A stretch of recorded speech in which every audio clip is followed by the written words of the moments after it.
Right, so now we've got his body with his head and we've got 2 ears. So what we're going to try and do now is fix them together and make it look like a squirrel. So don't worry if you think it's still not, yours is not looking like a squirrel, because that's quite common when we're doing felting. So we're going to do the ear that's on the back. So turn over, that's the bit that's all the matted bit. Turn over squirrel's body, pop the ear on. Now squirrel's ears are generally quite on top of their heads and quite stuck up.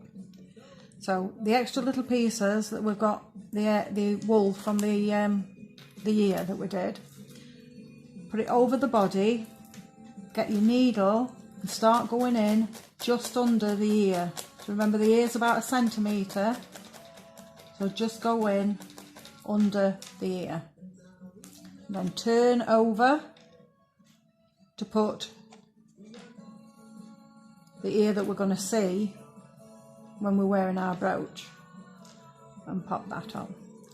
Now if you notice, I've got the ear pointing at us, whereas squirrel's ears would normally be turned.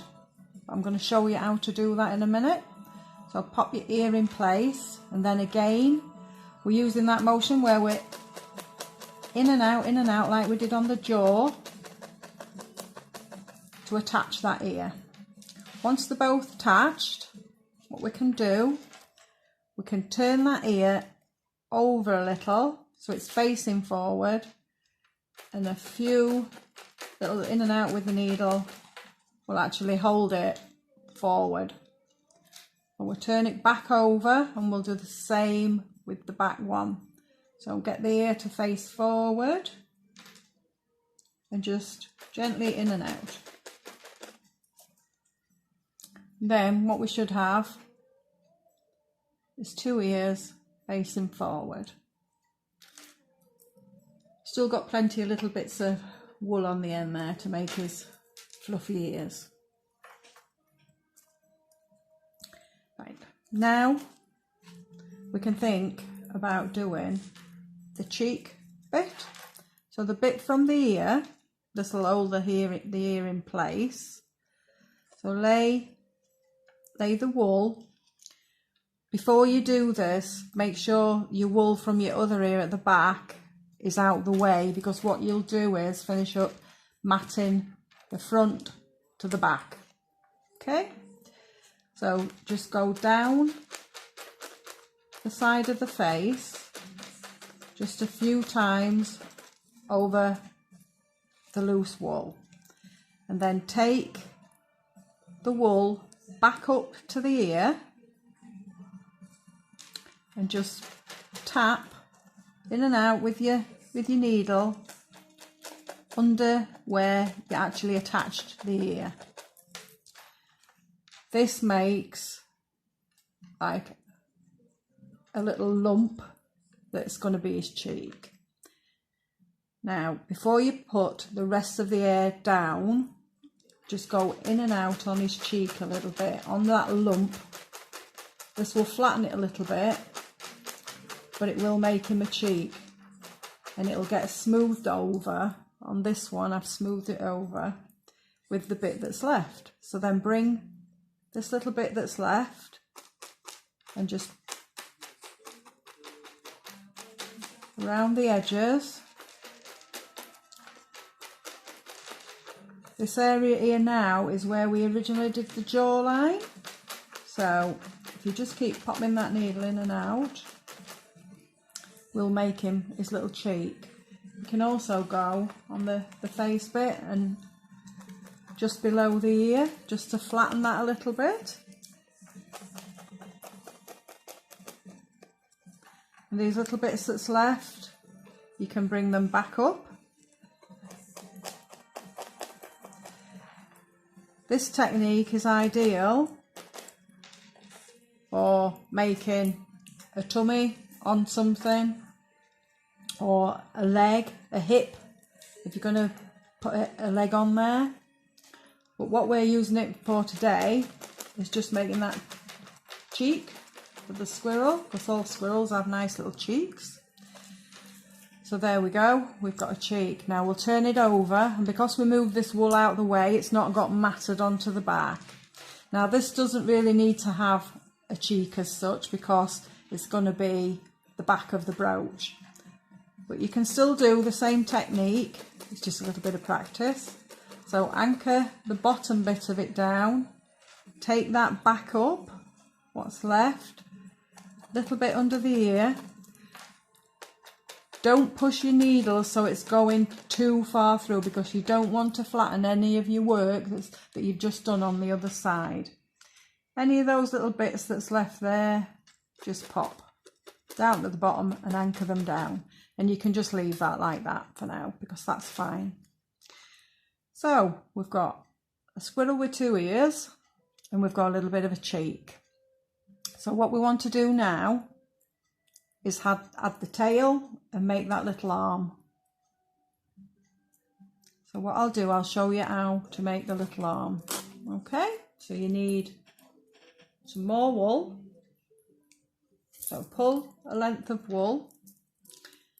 And again, when you've got your wool, if you think you've not got enough or you've got too much, adjust it now. You'll find when you fold it in half, like we did with the ears, and you twist, you'll be able to feel whether you think that there's a little bit too much wool there for an arm. Okay, I think there possibly is, but not that many fibres, so I'm just gonna, this amount actually does make a massive difference. So yes, if you want to take away a little bit, do so. So right, we'll pop that back together, we'll twist that, and we'll get started at matting this together. So I've just twisted it, I'm going to lay it on as mat, I'm going to get us needle, and we're going to go start going in and out again. Now this does take a while, but like I've said before, you don't have to do everything at once with this. You can stop and start. If you were called away at a time like this when you've started doing something like this, this now is attached to your board, so it doesn't matter. You could just pop your needle in just to make sure that it doesn't untwist, because you can see there, because we haven't been as far as there, that bit isn't twisting. Okay, and then you can walk away from it. Right, so we'll carry on. I'm trying to keep my hand away so that you can actually see what I'm doing. It doesn't matter how much you've got on the end of here, because that bit is going to attach to the body. That'll be the top of the shoulder. So keep there. I used my needle. I wasn't sticking it in and pulling it to one side. I was actually just popping little fragments of the air over, just to get a nice neat edge, really. Right, I'm going to peel this off so I can turn it and start going in from different angles. Right, so there again, you can see on this, like the air on the back of the ear, we've got lots of little bits sticking out. So what we'll do here, we'll just keep going, just keep stabbing away, and it'll become more compact. This will take longer than the ear because we're using more of the wool than an ear.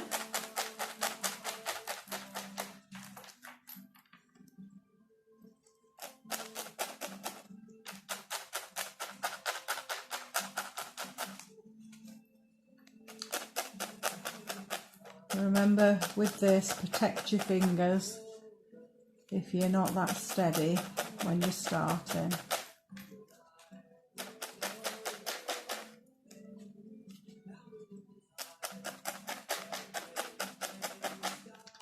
Now that, you can see that now is really matting together. I think we need to be a little bit more matted though before we attach it to Squirrel. when you're using your foam board as well, what I found is I always tend to go to the middle and work. But if you can remember, when you start doing this craft, use the edges of the board, because it actually flattens the foam and it becomes softer. And what you need is, if you can see on the edge of my board, it's quite firm. And quite firm is ideal for when you're doing these little bits. So your boards will last longer if you think about what technique you're doing and where you're placing it on your board. I know sometimes you just feel, oh, I want to get on with that bit, and you don't give it a thought, but it is a good idea if you can just remember to use the edge of your board.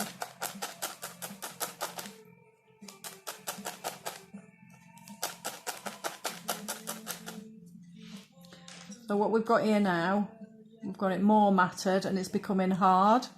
When you press it, it still springs out a little bit, but it is a lot more compact. Okay, I'll do a little bit more and then I'll show you how to get a little bit of shape, get that, the little bit where his hand sort of turns up.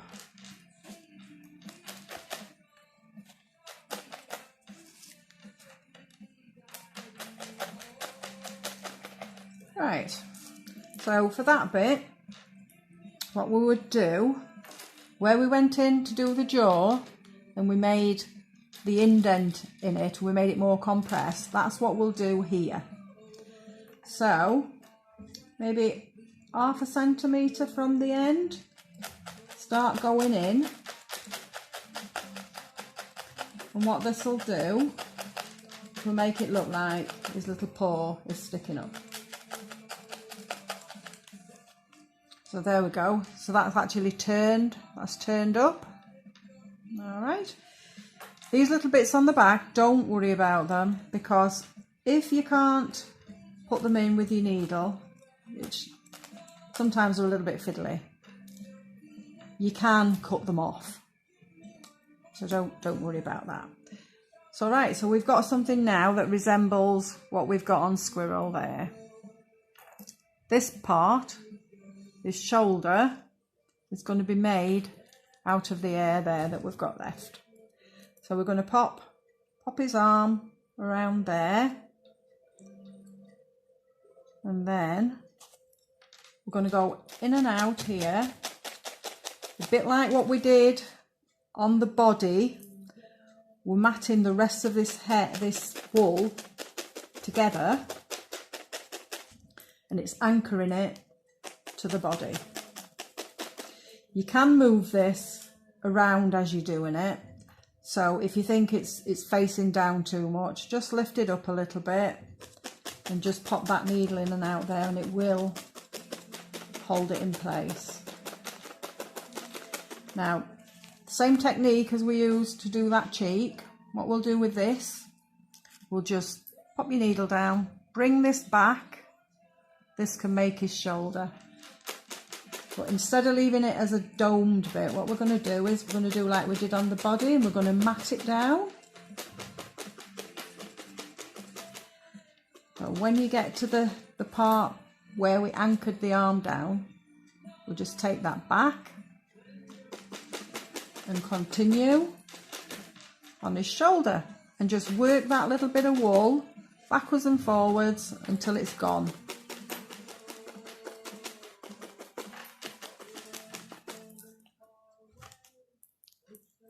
Part of it will go through there, because remember, we were doing like what we were doing on the body.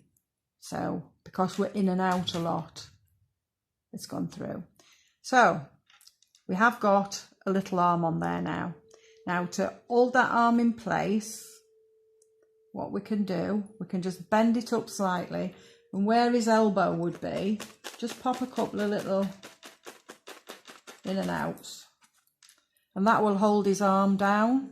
So now it's attached to his body. Right, Squirrel is looking a little bit more like Squirrel now. So what we want to do now, we want to make his tail. So back to the wool again.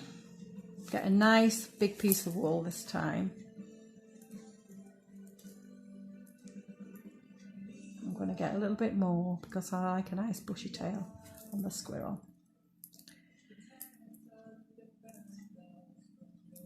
So we've got this wool, and what we need to do, we need to anchor the wool down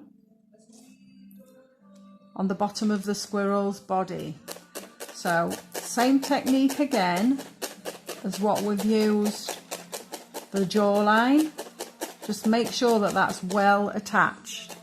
Okay, you should be able to pick Squirrel up then with his tail, and if you look on the back there, I don't know if you can see that, but that is what you've just gone through with. So once his tail is really attached, we just bring a little bit of that wool, it covers more or less his shoulder,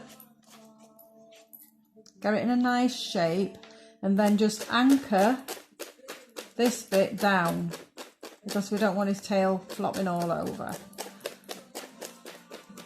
So that part of the body that we did, the extra part of the body, now is being covered by his tail. Once we've done that, we lift the rest of the tail up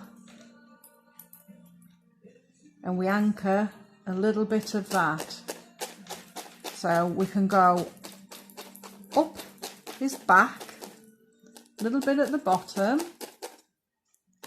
a little bit at the side, and just a few, because we don't want to make this wool matted, we want to keep it nice and fluffy for his tail. So you can do that and then just over with your fingers. He's got a lovely tail. It's quite a big tail, that. If you want to thin his tail out and you don't want it as long, you can just get a few little hairs and just pull them out, okay? But make sure when you're doing that, you're holding this tight, you're gripping it tight, otherwise you'll pull his tail off, and you don't want to do that. Okay, so there we go, we've got a nice tail there. Now this is where your finger protector comes in handy, because I would definitely use one on this little piece. So turn Squirrel around, you want a little flat base. So I would put the finger protector over my work there, over Squirrel, and just start tucking in some of that. What this will do, it'll just mat it together, make a nice neat bottom, because squirrels, when they're sat, they do look a little bit square at the bottom, don't they? And have a look and see what you've got. Right, now then, this little piece here, to finish that, I would do the same. So it's nice and rounded, and you're tucking in. Okay.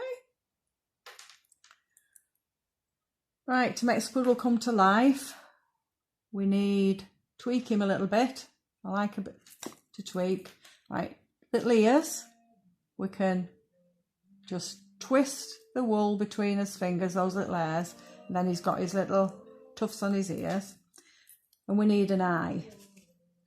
Okay, I use these little glass eyes. I use these for a lot of little animals. They come with quite a decent post on them.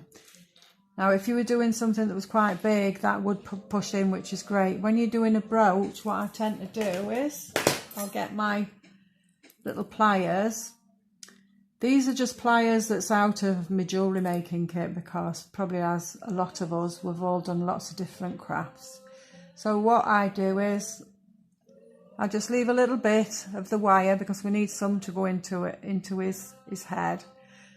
But I just backwards and forwards a little bit, and it will break off, but you'll still have a little bit. There we go. We've still got a little bit on there that we can push into Squirrel's face. Pop that there out of the way. Right, I've also got a pokey tool. This one is from my Grand Caliber when I was doing me cutting. Still have my Grand Caliber, I like that as well. So pokey tool, wherever we're going to do his eye, push pokey tool through, you will see a little hole. If you haven't got a pokey tool, you can just use the end of a pair of tweezers. I have some fine nose tweezers which I use for a lot of things. That actually works. Or a bodkin. If you're a knitter and you've got a bodkin, just use that. So right, so I've got my little owl. Now I want to stick the eye on. I tend to use this glue, Pinflair glue, for a lot of my crafts. It's really nice and clean to work with, dries clear, and it does hold eyes in place. So I just squeeze a little bit out, just wind a little bit round the end of the eye, and then into Squirrel. Don't worry if you get a little bit of glue, because it just dries and you can pull a bit off as well, like I've just done there. Okay, so Squirrel's now got an eye. He's now got a nice bushy tail, and he's got his ears and his little arm. So, oh, I'll just put the lid on the glue, because I do tend to do things like that and then it finishes up drying up. And pokey tool again, when you're using sharp things, always replace the ends of them, make sure they're safe, pop them out of the way. Right, now then, for the back, to do the brooch back, I use 3 different sizes of brooch backs, and what I tend to do is I have a look and see which way I would put the back on for how it's going to be on the clothes. For a squirrel, I would think sort of downwards or slightly off, and I think the three old one, the middle one, is probably a good size. That's what I put on this one. So we'll get that ready. These brooch backs have got safety clips on. These are readily available on the internet, and they're good if you can afford to get the good ones, because some of them don't have the safety catch on. You can get some really good ones without a safety catch that's very, very springy and they're safe, but some of them tend to fall off. So what I'm going to do now, I'm going to get my needle and cotton. What I use as well, I've done cross stitch in my time as well, so I just use these because there's plenty of different colours in them, so you can get something to match. So I've just got some brown for doing Squirrel. Now I put the actual clip bit up to the top bit of Squirrel. So if you open up your brooch back, just straight in through the first hole, few stitches on both sides. So I think I do about 3. I do 3 on that side, and then put the needle back through, turn your brooch, and through again. So that's 1, 2, 3, and then move on to the next hole. So just down a little bit and through. And 3 for this. 1, 2, 3. Right. Through, turn your brooch. 1, 2, 3. Down to the next hole. 1, 2, 3. Turn your brooch. Don't stab yourself with the pin. 1, 2, 3. Now to finish off, you can actually just go into the felt a little bit, pull it through, then get your scissors and just snip it, and that end will be hid in that felt. Okay, so it's going nowhere. I'll just pop that back in there. Okay, so there we go. We've got Squirrel. So I hope you enjoyed making Squirrel, and I hope you join me to make a few more of Jack's Creations.